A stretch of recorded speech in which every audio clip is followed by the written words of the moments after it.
Qué gusto volver a saludarlos en esta nueva edición del ciclo de conferencias Tapatío Conoce tu Historia, un ciclo organizado por el Colegio de Jalisco y el Gobierno Municipal de Guadalajara, que hoy, dadas las circunstancias, pues transmitimos por esta vía. Hoy tenemos un conferencista de lujo, el doctor Jaime Olveda nos hará el favor de sustentar la conferencia Guadalajara en el siglo XIX. El doctor Olveda es investigador del Colegio de Jalisco, doctorado en Historia por la Universidad Nacional Autónoma de México, miembro del Sistema Nacional de Investigadores Nivel 3. Además, es miembro de la Academia Mexicana de Ciencias y ha recibido muchos reconocimientos, entre los cuales quiero destacar el Premio Ciudad de Guadalajara, el Premio Jalisco en 2007 y el Premio Ernesto de la Torre Villar en 2009, el cual le fue entregado por el Presidente de la República. Tiene un currículum muy extenso y entre sus publicaciones más recientes se cuentan Autonomía, Soberanía y Federalismo, La Nueva Galicia y Jalisco de 2014 y La Expedición Fallida de Javier Mina en 2019. Tengo el gusto de presentar a ustedes al doctor Jaime Olveda para esta conferencia del ciclo Tapatío Conoce tu Historia. Muy agradecida por su amable atención y esto se los agradecemos a nombre del Colegio de Jalisco y el Gobierno Municipal de Guadalajara.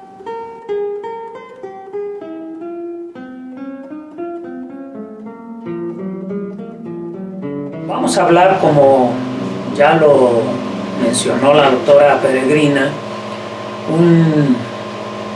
una conversación sobre Guadalajara en el siglo XIX. Voy a dividir esta conversación en cuatro bloques que coinciden con los 25 años de cada uno, es decir, de 1800 a 1825, de 1825 a 1850, de 1850 a 1876 y de 1876 a 1900, cuando termina el siglo.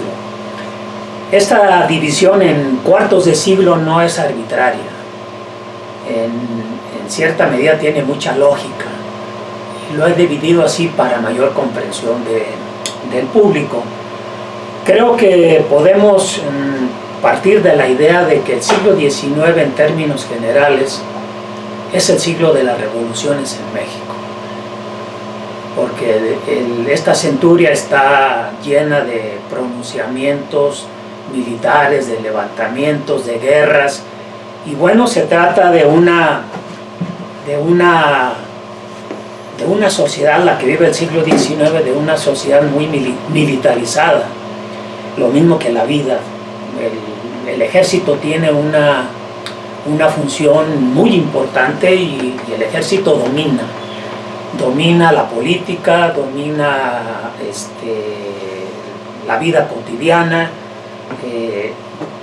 controla incluso, o absorbe, mejor dicho, los ingresos del gobierno, y todo está casi en función del ejército. Por eso yo creo que es una buena medida tomar en cuenta el ejército en este siglo XIX. Bueno, pues vayamos entonces al primer bloquecito, que es de 1800, cuando inicia el siglo XIX, a 1825. En estos 25 años, Guadalajara, la ciudad del occidente más importante, se vio seriamente afectada por la Guerra de Independencia. No voy a hablar de la guerra, voy simplemente a mencionar de qué manera Guadalajara se vio afectada cuando Hidalgo estuvo en la ciudad. Cuando Hidalgo llegó aquí, en noviembre de 1810, la vida y la economía se alteró. Yo creo que el primer golpe que recibieron los empresarios de Guadalajara fue la confiscación de bienes que ordenó Hidalgo cuando estuvo aquí. Es una descapitalización muy importante, porque las mercancías que manejaban los comerciantes y el dinero, la mayor parte en efectivo, fueron confiscados. Entonces, bueno, ahí hay un golpe muy importante a la economía de los empresarios. Por otro lado, el comercio que venía teniendo Guadalajara desde finales del siglo XVIII, a través del puerto de San Blas, se vio interrumpido temporalmente. Entonces, esto trastocó la vida económica, la vida cotidiana, el modo de vivir. Y luego, lo que a mí me parece que es muy importante destacar es que aquí en Guadalajara se concentró un contingente rebelde de insurgentes muy numeroso que casi triplicó a los habitantes de Guadalajara. Si Guadalajara tenía en 1810 alrededor de 30,000 habitantes, pues aquí se reunieron entre las tropas de Hidalgo, de Allende, de Lamo Torres y otros grupos que vinieron, que estaban alrededor de Guadalajara, pues se reunieron cerca de 90,000.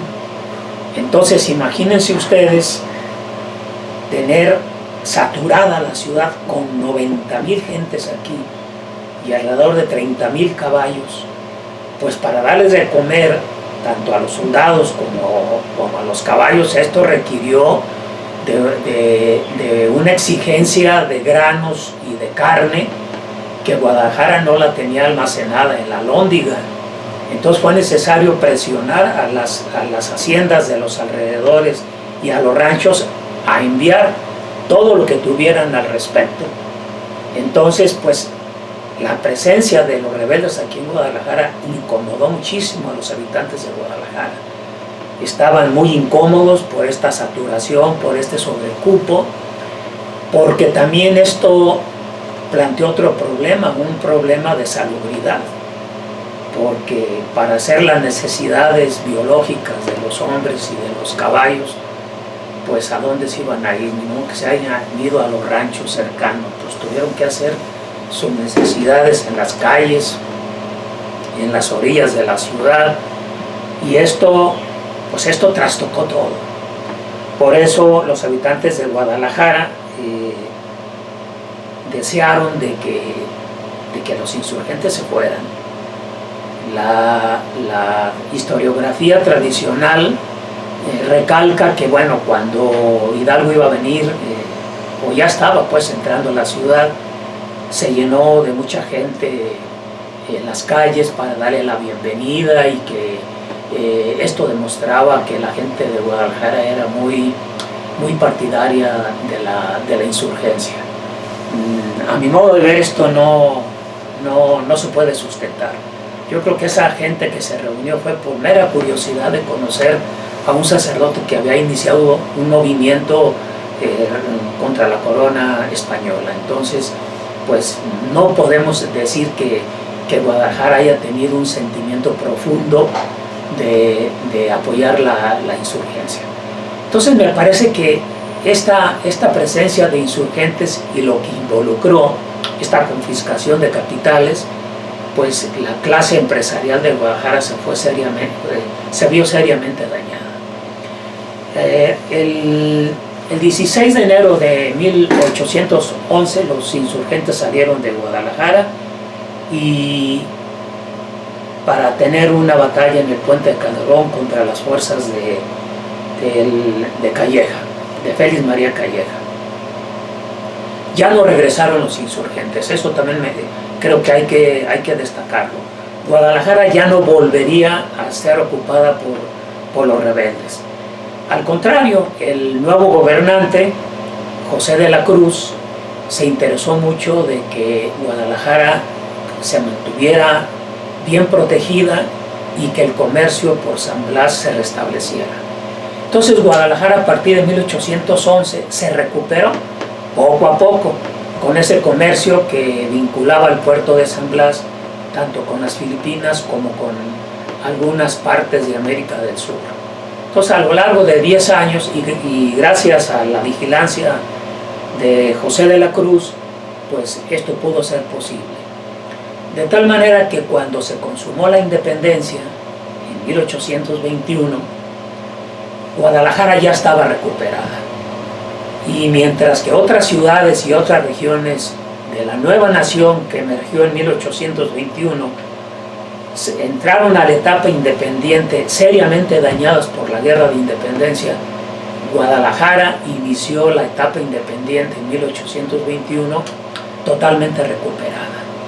A lo largo de una década, los comerciantes recuperaron muy buena parte de lo que habían perdido en 1810. De tal manera que esta recuperación fue muy importante, porque la consumación de la independencia también planteó otro problema. ¿Cómo se iba a entrar de un periodo anterior, es decir, de la época colonial, cómo se iba a pasar a la etapa independiente? Los dos periodos eran distintos, que habían exigido prácticas políticas y sociales distintas. Entonces no era fácil pasar de un orden al otro, es decir, pasar del antiguo régimen al nuevo régimen. Esto implicaba que la gente tomara una nueva actitud frente al nuevo orden, y también exigió mucha comprensión, porque podríamos decir que de la noche a la mañana los que habían sido siervos de la corona española, los que habían sido súbditos, pasaron a la condición de ciudadanos, y esta nueva categoría pues no fue entendida por la mayoría.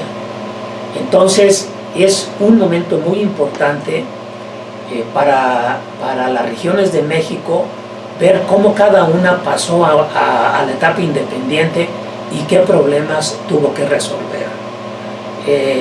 Pasar de un periodo a otro no implicó la desaparición de odios y de resentimientos. Como ustedes recordarán, durante la Guerra de Independencia se fomentó mucho el odio y el rencor entre criollos y peninsulares, pero este odio y este rencor no desaparecieron después. La unidad que promovió Agustín de Iturbide con el Plan de Iguala, que fue el plan con el cual se hizo la independencia, esa unidad entre los habitantes del nuevo país no fue real, fue aparente y momentánea. Entonces, pasar a la época independiente en 1821 llevó consigo muchísimos problemas que fue necesario ir resolviendo poco a poco. Entonces, Guadalajara, cuando entró a la etapa independiente, en realidad no cambió mucho. No cambió el diseño urbano, no cambiaron las costumbres, no cambió mucho el comportamiento de la gente. No vamos a pensar, por ejemplo, que con la consumación de la independencia, el 27 de septiembre de 1821, al día siguiente el comportamiento de la gente haya sido distinto. Fue igual. Entonces, este primer bloque del que estamos hablando es una continuidad de la época colonial. Las ciudades no cambian, el comportamiento no cambia, pero también hay rupturas. No necesariamente se trata de una ruptura total, no. Yo creo que hay que decir que se trata de continuidades y de rupturas. Ahí lo que vale la pena es tomar en cuenta qué continúa y qué es lo que se queda atrás, lo que ya no pasa al México independiente. Al iniciarse este periodo de independiente, hubo necesidad de definir cuál era la forma de gobierno que iba a adoptar la nueva nación. Y bueno, el Plan de Iguala establecía que esta forma de gobierno iba a ser la monarquía, pero no una monarquía absoluta como se estilaba en el antiguo régimen, sino una monarquía constitucional. Y esto tiene que ver mucho con lo que decía antes de qué es lo que continúa y qué es lo que se detiene, lo que no pasa al México independiente. La monarquía va a ser una monarquía constitucional, no absoluta. Es decir, la nación iba a redactar, bueno, el Congreso iba a redactar una constitución para que sirviera de base al emperador, en este caso Agustín de Iturbide. Aquí en Guadalajara, al entrar la etapa independiente, José de la Cruz, que había sido el gobernador y el comandante militar desde 1811, como no estuvo de acuerdo con el plan de Iguala, tuvo que salir de Guadalajara, y ya una vez consumada la independencia, Iturbide nombró a Luis Quintanar como gobernador de la provincia de Guadalajara. Y este personaje es muy importante por todo lo que hizo entre 1822 y 1823. Y luego también no olvidar la figura del obispo Cabañas, que también Cabañas es un personaje importante porque es un obispo que gobernó parte de la época colonial y las 2 primeras décadas del siglo XIX. Entonces a Cabañas le correspondió ver y vivir el paso de la época colonial al México independiente. Entonces estas 2 figuras son centrales en la vida de Guadalajara. Hay que tomar en cuenta también, para entender la época, que a nivel nacional y a nivel local todos los gobiernos padecieron una crisis fiscal importantísima. Como muchos impuestos desaparecieron al ingresar a la etapa independiente, entonces el Ayuntamiento de Guadalajara y el gobierno de la provincia de Guadalajara, es decir, el que encabezaba Luis Quintanar, no tuvieron los recursos para emprender reconstrucción de caminos o hacer obras públicas en Guadalajara. En realidad no, o sea, no hubo recursos. Lo poco que se recaudaba, como lo dije en un principio, se dedicó generalmente al pago del ejército. Entonces, ¿cómo se iba a transformar la imagen de Guadalajara si no había dinero para invertir en esas obras materiales? Por eso Guadalajara no cambia cuando pasa de la época colonial al México independiente.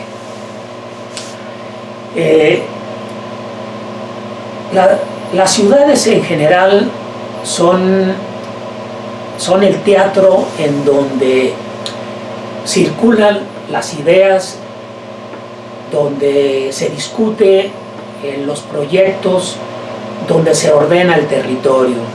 Entonces Guadalajara, como capital de la provincia de Guadalajara, al inicio de la etapa independiente, va a ser un espacio urbano muy importante a nivel nacional, porque una vez que Iturbide, no me da tiempo de hablar de su imperio y cómo terminaron sus días, nomás voy a decir que el imperio de Iturbide fue muy corto, alrededor de 9 meses. Entonces, en esos 9 meses, los grupos antagónicos a él estuvieron discutiendo de que no era la monarquía constitucional, no era la forma de gobierno adecuada para los mexicanos, que era mejor otro sistema de gobierno, y en este sistema estaban pensando el republicanismo, la república. Entonces Guadalajara, aquí había una generación de jóvenes entre 1822 y 1823, en los que sobresalía Prisciliano Sánchez y otros, que empezaron a discutir y a proyectar una forma de gobierno más adecuada para los mexicanos. Y entonces propusieron el sistema federal, una república federal, porque era la que más respetaba las autonomías regionales. Y entonces Guadalajara se convirtió en la sede, bueno, para ser más exacto, en la matriz del federalismo mexicano. Aquí las ideas federalistas cobraron cuerpo, aquí se discutió mucho eso y la imprenta cobró un papel importantísimo porque aquí en Guadalajara se publicaron muchos impresos para difundir las ideas federalistas. Entonces, este primer cuarto de siglo, de 1800 a 1825, pues Guadalajara es sacudida por la llegada de Hidalgo, hay una fase de recuperación y hay una fase tercera de propuestas organizativas para unificar al país, para formarlo de una manera distinta a las monarquías constitucionales. En este sentido la propuesta iba orientada a la República Federal porque tenía que ver mucho con el carácter de la región de Guadalajara, una tradición muy autonomista que venía desde el siglo XVI.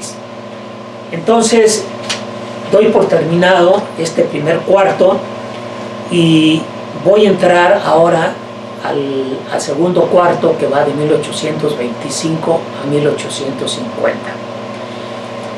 Este periodo no va a ser muy tranquilo, va a ser también muy revoltoso, con muchos pronunciamientos militares, con muchos enfrentamientos entre centralistas y federalistas. Es un periodo convulsivo por el desacuerdo que hubo entre la clase política, no solamente de Guadalajara, sino también de la nacional, en cuanto a la forma de gobierno. Ya dije que en Guadalajara surgen las primeras ideas del federalismo que cobran cuerpo, que se proponen proyectos para establecer el federalismo, y el federalismo empezó a funcionar en finales de 1824. Entonces este periodo, que va de 1825 a 1850, es un periodo en donde se pone en práctica el federalismo. Aquí en Guadalajara va a haber muchos defensores del federalismo, pero luego el federalismo fue mal interpretado y fue mal aplicado. Y entonces, a los pocos años, sobre todo en 1828, ya se puede ver que el federalismo estaba en crisis y se había desprestigiado. Pero de todas maneras, hay cambios en este periodo. A mí me parece que uno de los cambios importantes es que se fueron tomando medidas para modificar muchas cosas del antiguo régimen, es decir, de la época colonial, y ya ir metiendo a la sociedad tapatía a una época más moderna. Por ejemplo, a mí me parece muy importante que en Guadalajara se haya suprimido la universidad, porque la antigua Universidad de Guadalajara, el tipo de enseñanza que impartía, pues el plan de estudios era muy a la antigua. Entonces, lo que los liberales querían era que los alumnos se educaran con los criterios modernos. Entonces, como no respondió a esa exigencia, se suprimió la vieja Universidad de Guadalajara y se estableció el Instituto de Ciencias, que se apegó más a los criterios modernos. Hubo otras medidas de carácter económico y administrativo que tanto el gobierno como el ayuntamiento de Guadalajara fueron aplicando para modificar las viejas costumbres y los viejos criterios, para ir metiendo a la sociedad tapatía y a los jaliscienses a un nuevo esquema, un poquito orientado más a la modernidad. Entonces, la vida de Guadalajara en este cuarto de siglo, de 1825 a los 50, predominan los desacuerdos políticos entre federalistas y centralistas. Pero también hay otras cosas muy importantes. La noticia, por ejemplo, de la Guerra de Texas en 1835, la noticia en 1838 de una posible invasión francesa.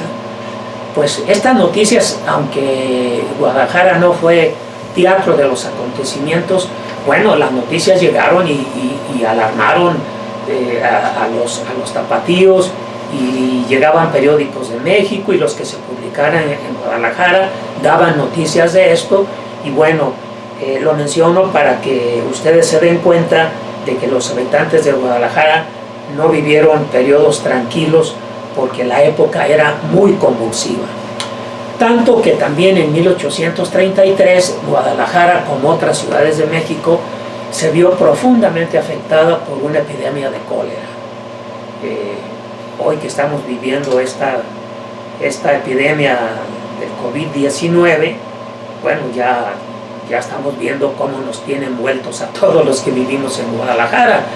Bueno, en las epidemias del siglo XIX y en las anteriores, la vida era así, y los estragos también eran muy alarmantes. En esta epidemia de 1833 hubo muchísimos muertos en Guadalajara.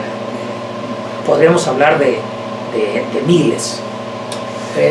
Pero hay una cosa que también no hay que desconocer, que aunque se trata de una vida, de una época, mejor dicho, de confrontaciones políticas y de noticias alarmantes, los negocios no se interrumpieron, ni la producción. Si no, bueno, si se hubiera interrumpido la producción, pues se hubieran muerto de hambre las gentes que vivían entonces. A mí me llama mucho la atención que en este cuarto de siglo, que estamos hablando de 1825 a 50, que es muy convulsivo, los negocios no se hayan interrumpido. Hubo inversiones de capital en muchos rubros de la economía, y bueno, en medio de todas estas cuestiones que estaban ocurriendo. En la década de los 30, poquito ya ha pasado la epidemia de cólera, me parece muy importante la llegada de franceses a Guadalajara, de un grupito de franceses que llegaron aquí y hicieron inversiones en el ramo textil. Lo que hoy es el barrio del Santuario, ahí estaban ubicados muchos talleres reboceros, es decir, que fabricaban rebozos, y uno de estos franceses, llegó a comprar la mayoría de los talleres que hacían rebozos. Entonces hay inversión, y también estos franceses establecieron tiendas en Guadalajara. Entonces, al calor de las conflagraciones hay inversiones. Me parece también muy importante en este cuarto de siglo del que vamos hablando, el establecimiento de las primeras fábricas textiles en Guadalajara. Estoy hablando de la fábrica de Atemajac, que se llamó Prosperidad Jalisciense. Era una fábrica textil que se instaló en el pueblo de Atemajac para aprovechar las aguas del río. Y la fábrica del Batán, que fue una fábrica de papel. Esas dos fábricas empezaron a transformar la imagen de Guadalajara en muchos sentidos, porque antes de estas fábricas los tapatíos trabajaban prácticamente todos en sus casas o en sus talleres. No predominaba mucho el trabajo asalariado. Pero cuando se establecieron estas fábricas, bueno, ya mucha gente tuvo que caminar o trasladarse de su casa a la fábrica y recibir un salario asalariado. Es decir, son los principios de la industrialización en Guadalajara y de cómo la industria va transformando lentamente las costumbres, la forma de vivir y la misma distribución urbana de Guadalajara. Entonces, estas fábricas son muy importantes, que se fundaron a principios de la década de los años 40. me parece que son cambios muy importantes. Ya para finalizar este cuarto de siglo, no hay que olvidar también la noticia de la invasión de los norteamericanos a nuestro país, o sea, la guerra del 47. Aunque Jalisco y Guadalajara no fueron invadidos, de todas maneras los tapatíos se alarmaron muchísimo con la llegada de las noticias. Fueron afectados en el sentido de que el gobierno federal, encabezado entonces por Valentín Gómez Farías, tuvo que aplicar préstamos forzosos a todos los mexicanos para reunir fondos y hacer frente a la guerra contra Estados Unidos. Y además de préstamos forzosos, también hubo una invitación para que dieran donativos voluntarios a toda la gente. Entonces, en Guadalajara, como en otras partes, pues mucha gente, si no tuvo que participar en los préstamos forzosos, tuvo que dar voluntariamente una cooperación para reunir fondos. Y no solamente dinero, muchos dieron en especie, por ejemplo, caballos, uniformes para los soldados, armas y partes de armas. Hubo muchos de Guadalajara que dieron, por ejemplo, una parte de un fusil porque la otra parte la habían perdido, pero también se fundaron en Guadalajara talleres para recomponer armas y estas mandarlas al ejército mexicano. Como pueden ver, este segundo cuarto de siglo también, y con esto ya llevamos casi 50 años de vida independiente, los problemas eran muchísimos, tanto económicos como políticos y sociales. Todos los problemas estos que estoy mencionando eran derivados de una indecisión, de una falta de definición de cómo debería de ser la nación mexicana, cómo debería de constituirse, si en una república federal o en una república central. También, y esto se me ha olvidado mencionar, en este cuarto de siglo se experimentaron dos repúblicas, funcionaron dos tipos de repúblicas. La República Federal de 1824 al 35 y de 1836 al 46 la República Central. Entonces, estos cambios de república provocaban enfrentamientos, formación de grupos antagónicos y que daban a conocer sus ideas a través de los periódicos. El tercer cuarto de siglo todavía fue más violento que el anterior que acabo de mencionar. Este que va de 1850 a 1876. Y no solamente Guadalajara, y no solamente Jalisco, todo el país. Porque en este tercer cuarto de siglo es cuando una nueva generación de liberales más dispuesta a transformar ya la imagen del país, apostó todo por una reforma que era necesaria para modernizar al país. Hasta 1850, México en términos generales no había cambiado mucho con respecto a la época colonial. Entonces los liberales entendieron que era necesario modernizar al país para ponerlo a la altura de los países más avanzados del mundo. No era posible que otros países ya tuvieran un ritmo más acelerado de crecimiento y este país, México, se conservara estancado con unos esquemas organizativos muy antiguos. Era necesario cambiar todo. Por eso era de vital importancia hacer una guerra para establecer esta reforma. La reforma empezó prácticamente en 1854 con la Revolución de Ayutla. La Revolución de Ayutla abrió las puertas a la reforma y para que la segunda generación de liberales que encabezaba Juárez llegara al poder.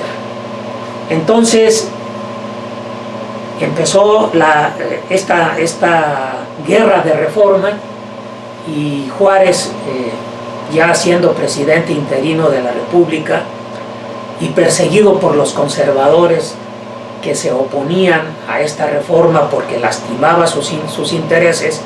Yo creo que esto también vale la pena destacar porque ya saben ustedes que la historiografía tradicional define a los conservadores como enemigos del progreso, partidarios del estancamiento, y bueno, esta imagen no es cierta.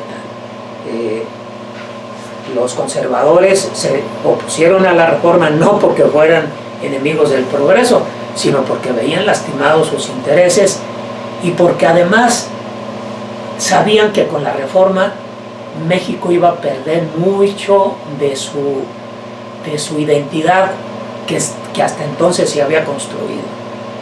Es decir, México era uno.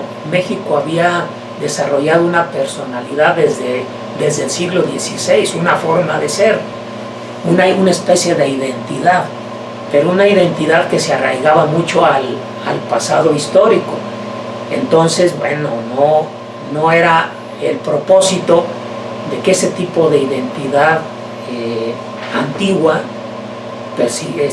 continuara en la época moderna. Era necesario crear una nueva identidad y transformar la imagen de México en todos sentidos. Por eso se oponían los conservadores. Bueno, Juárez, perseguido, tuvo que venirse aquí a Guadalajara. Y aquí a Guadalajara llegó a mediados de febrero de 1855. De acuerdo a algunas fuentes, y entre ellas el libro de Zarco y de Guillermo Prieto también, aquí en Guadalajara los liberales diseñaron mucho de las leyes de reforma, porque les dio tiempo. Aquí estuvo Juárez más de un mes, pero a pesar de que Guadalajara era muy, no quiero decir conservadora, no era muy radical, era muy moderada, esa es la palabra. En este tiempo que Juárez estuvo aquí y que le dio tiempo a Juárez incluso por las tardes caminar por las calles de Guadalajara acompañado de muchos miembros de su gabinete, no fuera insultado por la gente.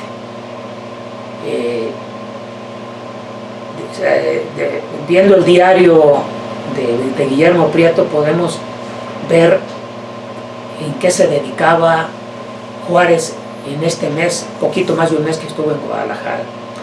Lo destinaba a las primeras horas de la mañana en atender los asuntos nacionales desde el Palacio de Gobierno en donde fue alojado. Pero por las tardes caminaba por las calles de Guadalajara, iba a jugar billar en algún lugar aquí de Guadalajara, iba a bañarse a los baños del Agua Azul, se sentaba en las plazas a platicar con los miembros de su gabinete, pero lo que llama la atención es que no hubiera sido insultado por ninguna persona de Guadalajara. Entonces, al contrario, mucha gente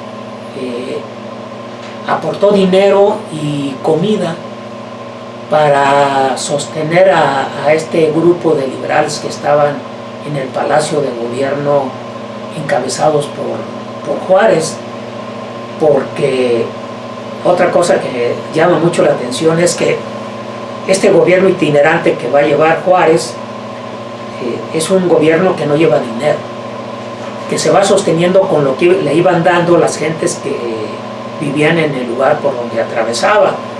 De tal manera que aquí en Guadalajara el entonces secretario de Hacienda, como no captaba dinero, pues ingresos, pues no tenía con qué solventar los gastos del gabinete. Entonces, ¿quiénes lo daban? Pues los liberales de Guadalajara y otras gentes que eran partidarios de Juárez, pues le daban con qué sostenerse. Un hecho importante en la estancia de Juárez aquí en la ciudad es cuando trató de ser asesinado en marzo de 1855. cuando un destacamento del ejército conservador sorprendió a la guardia del palacio y entró violentamente, lo arrinconaron en un salón del palacio y estuvieron a punto de fusilarlo.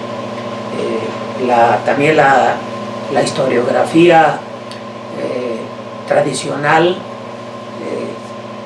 nos dice que es cuando Guillermo Prieto intervino y pronunció aquella famosa frase de que los valientes no asesinaban, ¿no?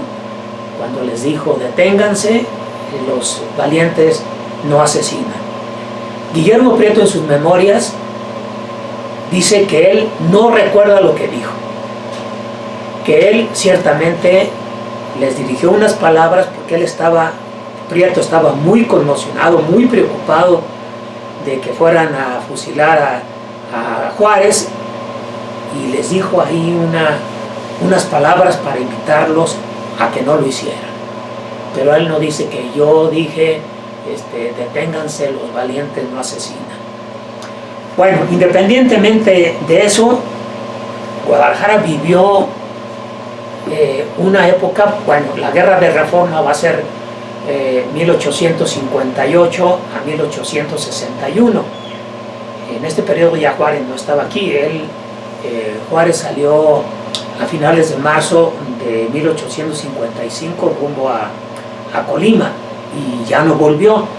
Pero de todas maneras Guadalajara se vio seriamente sacudida con la Guerra de Reforma, porque aquí hubo algunas batallas, algunos enfrentamientos entre liberales y conservadores, y el centro de la ciudad se vio seriamente dañado. Muchos templos perdieron alguna torre, algún muro sufrió serias desperfecciones, incluyendo al Palacio de Gobierno, en donde una de sus esquinas fue prácticamente destruida por unos cañonazos por una explosión de pólvora, y bueno, Guadalajara fue dañada. Los portales también fueron seriamente dañados. Entonces, este cuarto de siglo es una época también muy convulsiva. Después de la Guerra de Reforma empezó la invasión francesa. Si la Guerra de Reforma terminó en 1861, ya en 1862 vino la intervención francesa, provocada por la suspensión de la deuda externa que dictó Juárez, porque no había recursos hacendarios con que cubrir la deuda. Entonces, pues esta suspensión dio lugar para que Inglaterra, España y Francia decidieran intervenir en México. Por los tratados de la soledad que se firmaron con el gobierno mexicano, Inglaterra y España desistieron de su intento, pero no Francia. Francia estaba gobernada por Napoleón III y Napoleón III decidió que el ejército francés empezara a invadir el país. La invasión francesa, no voy a hablar tampoco ampliamente de este tema, nada más quiero decir que el objetivo principal de Napoleón III era detener el expansionismo norteamericano. Ya para la década de los 60, Estados Unidos estaba en franca, desde antes, estaba en franca expansión territorial, y Europa había perdido mucha presencia, no solamente en México, sino en el resto de América Latina, y era necesario poner un freno, un dique al expansionismo norteamericano. Y una manera de esa es que Francia tuviera presencia en México para detener ese expansionismo norteamericano. Con el pretexto de defender la cultura latinoamericana y que no ingresara la cultura anglosajona y el protestantismo, Napoleón III decidió invadir. Por eso la imagen que proyectó el ejército francés no fue la de un invasor, sino un ejército que venía a proteger a México de una amenaza norteamericana. Entonces ingresa la invasión francesa.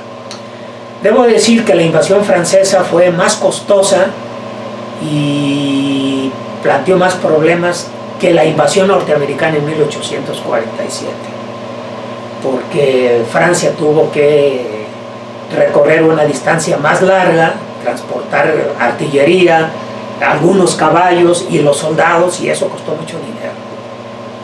Y luego, pues, entrar al territorio mexicano, que ya para entonces el sentimiento nacionalista ya había madurado y ya los mexicanos respondieron de distinta manera que como habían respondido en 1847 contra las fuerzas norteamericanas.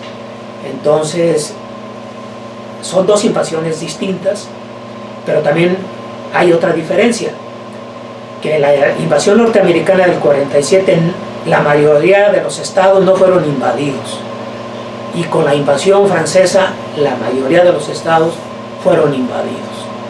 Entonces se trata de una invasión más amplia. Entonces, aquí por ejemplo, en Guadalajara, los norteamericanos no llegaron en el 47, pero sí llegaron los franceses en 1866, si no me falla la memoria. La llegada de los franceses a Guadalajara, como en otras partes, provocó una división, porque hubo gente que vio con buenos ojos la llegada de los franceses y hubo personas que no vieron con buenos ojos la llegada de los franceses.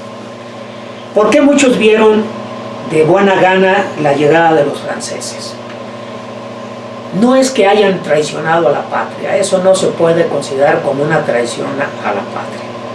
Vamos viendo que ya cuando llegaron los franceses en la década de los 60, ya habían pasado más de 40 años de ensayos políticos, de modelos políticos que ninguno llegaba a ser definitivo.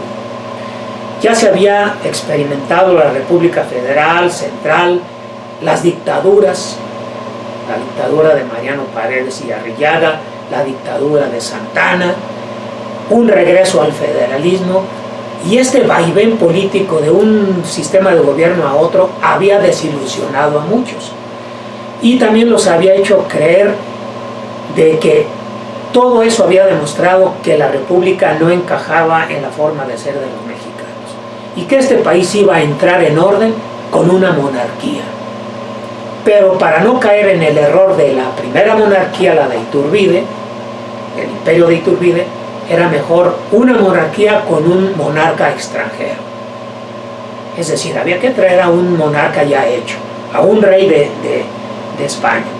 Entonces estos que le dieron la bienvenida a los franceses, pues ya era gente desilusionada, cansada, que lo que deseaba era que este país entrara en orden. Entrar en orden y ya acabar toda esta época de militarismo de que yo hablé en un principio y que este país se estabilizara. Entonces, Guadalajara, como en otras partes, su gente se dividió entre ellos. Hubo algunos empresarios y también algunos políticos que se salieron de Guadalajara cuando ya supieron noticias de que los franceses venían aquí hasta a sentarse y a establecer un gobierno ya imperial. Se salieron de Guadalajara y algunos se escondieron en pueblos cercanos aquí a Guadalajara y otros se fueron a Estados Unidos. Entonces, pues la ciudad siguió convulsionada. Voy a regresarme un poquito porque me acabo de dar cuenta que hay un dato que no lo mencioné, pero es tiempo de hacerlo. me regreso un poquito a la Guerra de Reforma, 1858-61, cuando se expidió la Ley Lerdo, del 25 de junio de 1856, la desamortización de los bienes eclesiásticos, es una ley que obligó a la iglesia a vender sus propiedades. Y los conventos y algunos bienes que pertenecían a la iglesia se vendieron. Entonces, al venderse los bienes de la iglesia, hubo una ampliación en el mercado de tierras que facilitó la venta de terrenos. Entonces, voy a poner nada más un ejemplo. Había conventos que tenían como huerta terrenos muy extensos. Y esos terrenos hacían las calles que desembocaban a esas huertas, formaban calles cerradas, topaban ahí las calles y ahí se detenían. Con la venta de esos terrenos, esas calles cerradas continuaron, se abrieron. Entonces Guadalajara, su planta urbana fue más regular a partir de 1856, porque la traza urbana se modificó. En lugar de tener muchas huertas o lotes muy grandes, esos se fueron fraccionando. Y eso dio lugar para construcción de nuevas casas y que muchas calles cerradas se abrieran y tuvieran continuidad. Esto me parece que es muy importante porque por primera vez ya un cambio urbano notable se da a partir de 1856. Ahí podemos decir que la imagen de Guadalajara empezó a cambiar. Bueno, pues los gobiernos que hubo tanto en el Ayuntamiento de Guadalajara como en el gobierno de Jalisco, que ya no se llamó estado sino departamento, estuvieron en manos no de franceses, sino de personas que eran partidarias de los franceses y que aceptaron los puestos. Entonces hay autoridades nombrados por los franceses para regir la vida de Guadalajara y del departamento de Jalisco. Aquí también es importante ver la economía.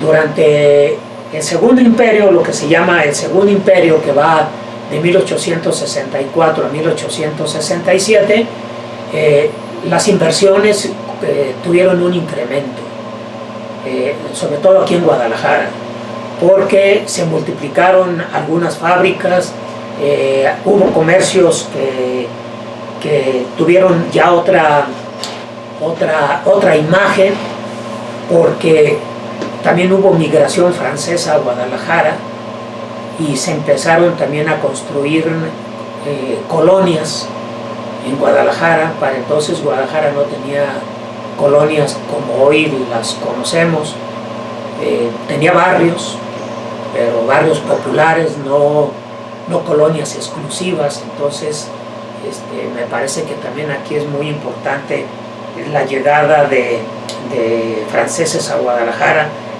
el incremento de las inversiones y sobre todo el fomento de la cultura. También creo que hay una mala imagen de lo que conocemos como el Segundo Imperio, porque nos da idea de que se trata de un periodo de interrupción entre una república y otra. Nos da idea de que Maximiliano y el gobierno francés no se interesaron en fomentar el desarrollo del imperio. Y bueno, una cosa que llama la atención es el número tan grande de leyes, decretos y acuerdos que dio Maximiliano entre 1864 y 67 para ir reglamentando muchos aspectos de la vida del imperio, de carácter económico, político, cultural, por ejemplo, y Y esto cambia. Cuando uno ve esa reglamentación, uno se sorprende de cómo Maximiliano tenía puesta la vista en diferentes aspectos de la vida nacional. De acuerdo a algunas fuentes que lo reiteran, Maximiliano se levantaba diariamente a las 4 de la mañana a trabajar con sus colaboradores y para tomar estos acuerdos que yo vengo mencionando. Y bueno, otra cosa que también me llama mucho la atención es que Maximiliano trató de adoptar todas las costumbres mexicanas y tuvo un respeto mucho sobre muchos valores que compartían los mexicanos. Debo mencionar, por ejemplo, que en 1864 estuvo presente en Dolores para conmemorar la independencia de México. Y luego, algunas veces Maximiliano se vistió de charro también, para que vean cómo fue tratando de mexicanizar, entre comillas, el imperio.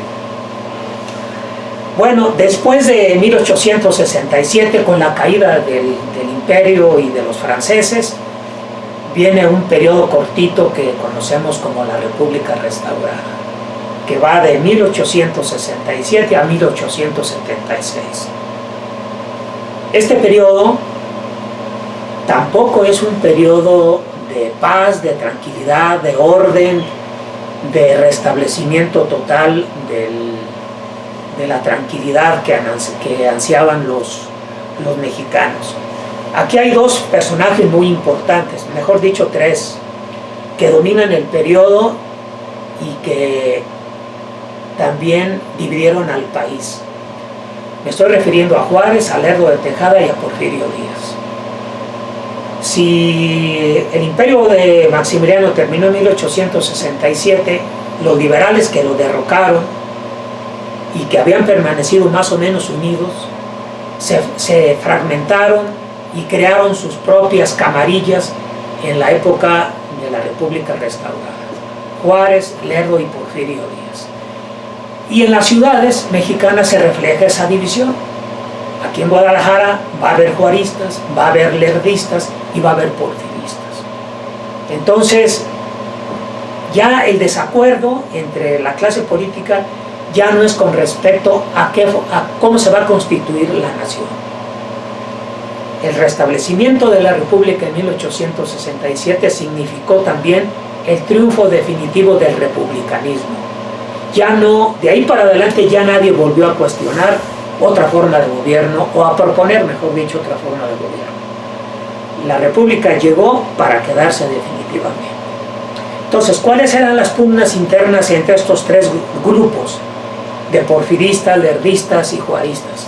La llegada al poder, llegar a la presidencia de la República. Y entonces es un periodo también que, si no es desde el punto de vista militar tan intenso como en la época de la Reforma, de la intervención francesa o del Segundo Imperio, que en este cuarto de siglo que vengo mencionando se desataron las guerras más crueles, de todas maneras hubo algunos enfrentamientos entre lerdistas, juaristas y porfiristas que convirtieron a las ciudades rodearon a las ciudades con una atmósfera, un ambiente muy tenso. Y todas estas ideas y divisiones internas también se reflejaron mucho en los periódicos. Creo que la República Restaurada es un periodo rico en periodismo y en producción de folletería, porque cada grupo tenía sus periódicos o afiliados a estos grupos que dieron a conocer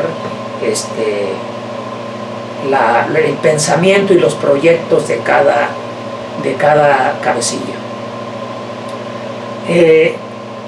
Recordaremos que Juárez murió en 1872, luego le siguió Lerdo, con una tradición reeleccionista.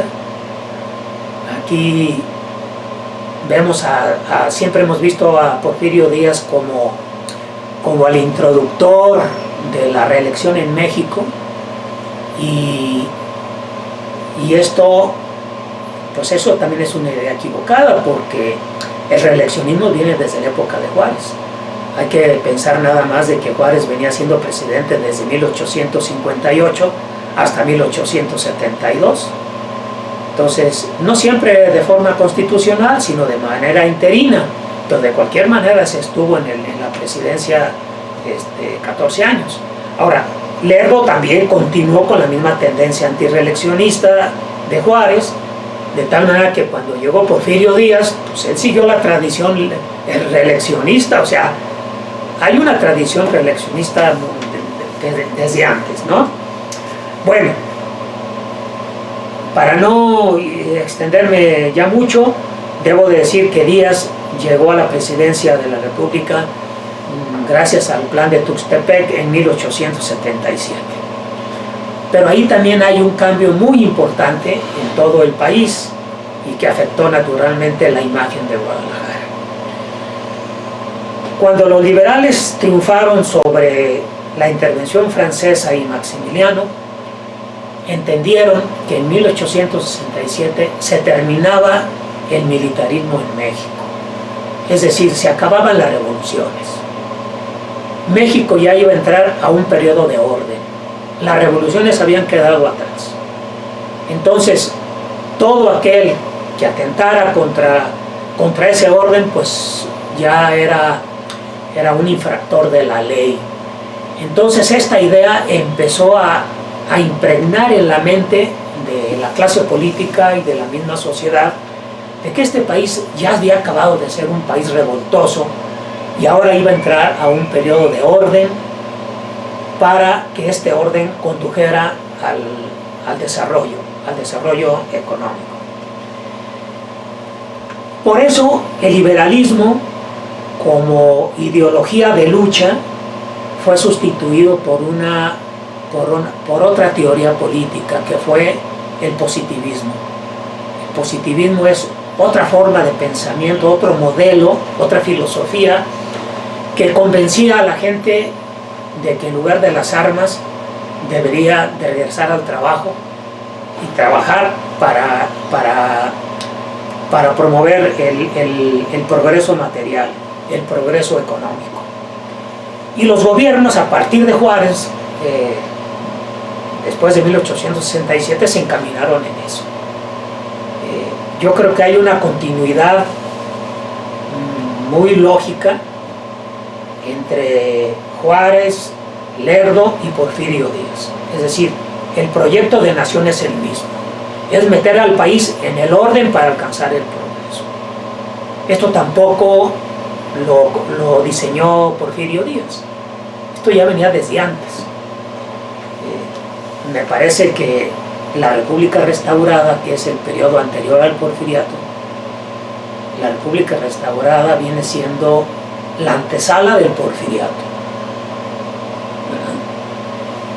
Entonces, va a ser en este último periodo, que ya entró de 1876 a 1900, es el periodo en donde el país y las ciudades entran a este orden, a una nueva lógica. ¿Cuál era la lógica anterior? La lógica anterior era independencia y libertad. Aquí va a ser orden y progreso. Entonces, las ciudades empiezan a transformarse. Es cuando Guadalajara se industrializó ya de una manera más amplia. Se multiplicaron las fábricas,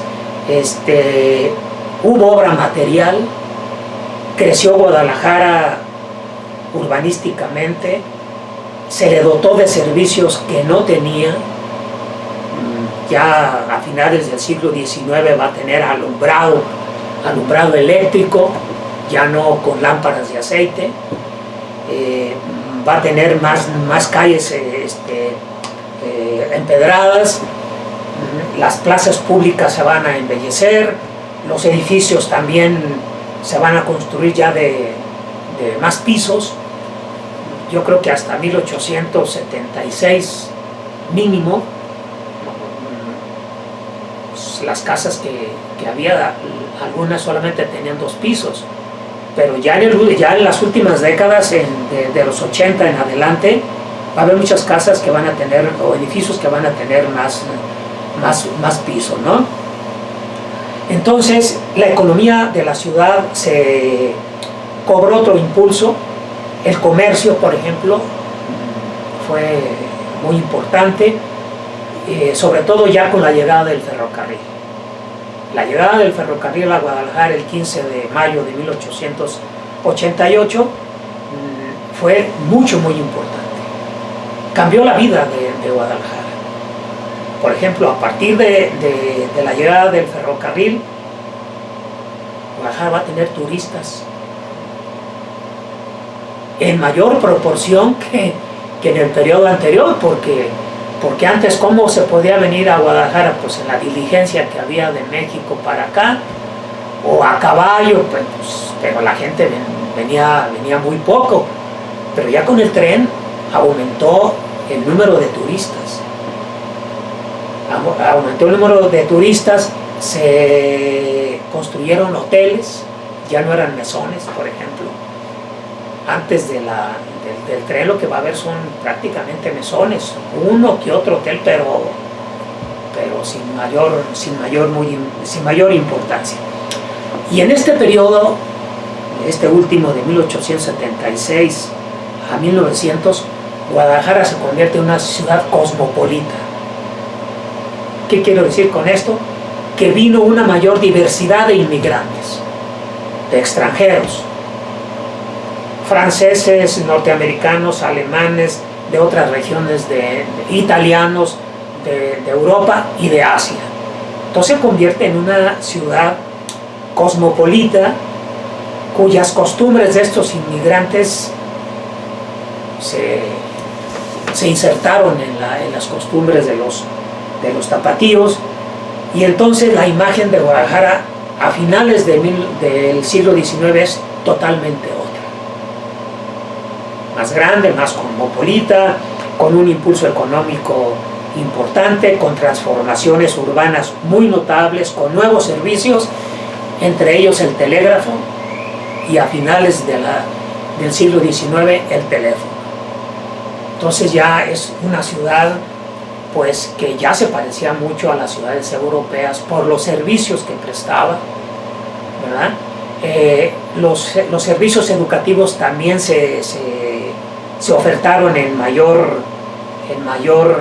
número, pero también hay otra cosa muy importante, y con esto quiero ya terminar, que en este último cuarto de siglo que yo vengo mencionando, este desarrollo capitalista que impulsaron los liberales hizo que los procesos políticos, económicos y sociales, que hasta entonces eran procesos regionales, se convirtieran en un proceso nacional. Entonces es un proceso envolvente, porque las regiones son envueltas en un proceso nacional controlado desde la capital de la República. Gracias también a la construcción del ferrocarril y al establecimiento del telégrafo, que permitía al presidente de la República en turno tener una información directa y en un tiempo corto de lo que estaba ocurriendo en las distintas regiones de México. Entonces, sí, Guadalajara crece, se embellece, pero va a estar envuelta en un proceso ya nacional. Todos los gobernadores de este último cuarto, que van de 1876 a 1900, son gobernadores que ya no tuvieron ningún enfrentamiento con el gobierno federal. Ya son gobernadores que siguieron pues la nueva tónica, el nuevo proyecto de nación que envolvió a las regiones en una sola mexicanidad, en un solo sentimiento nacionalista. Entonces, pues así termina este siglo XIX, un recorrido rápido que hice en cuanto a cómo afectaron más bien los acontecimientos nacionales en la vida de Guadalajara y en la vida más bien de los tapatíos.